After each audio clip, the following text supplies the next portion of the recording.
నా పేరు రమావత్ శ్రీరామ్ నాయక్, తెలంగాణ గిరిజన సంఘం రాష్ట్ర ప్రధాన కార్యదర్శిని.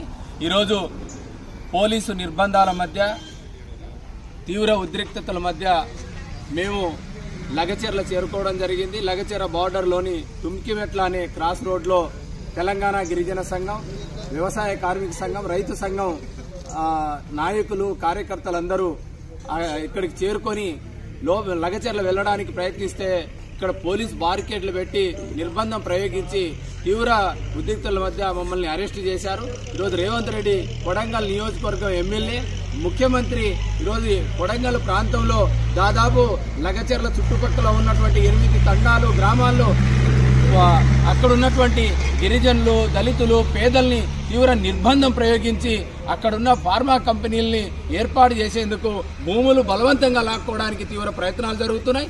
అక్కడ దళితులు, గిరిజనులకు ఇచ్చినటువంటి వందలాది ఎకరాల అసైన్డ్ భూముల్ని తరతరాలుగా జీవనాధారంగా చేసుకుని జీవిస్తున్నటువంటి రైతుల భూముల్ని లాక్కోవడానికి ప్రయత్నం చేస్తా ఉన్నారు. దీన్ని తీవ్రంగా ఖండిస్తా ఉన్నాం. మీరు ఫార్మా కంపెనీ ఏర్పాటు చేయదలుచుకుంటే ముఖ్యమంత్రి బంధువులకు సంబంధించినటువంటి వేలాది ఎకరాలు కొడంగల్ నియోజకవర్గంలో ఉన్నాయి.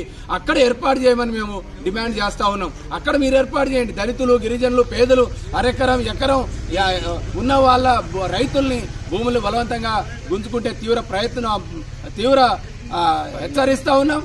అందుకోసం ముఖ్యమంత్రి గారు ఇప్పటికైనా ఫార్మా కంపెనీల్ని కొడంగల్లో ఏర్పాటు చేసే ప్రయత్నాన్ని విరమించుకోవాలని మేము డిమాండ్ చేస్తా ఉన్నాం.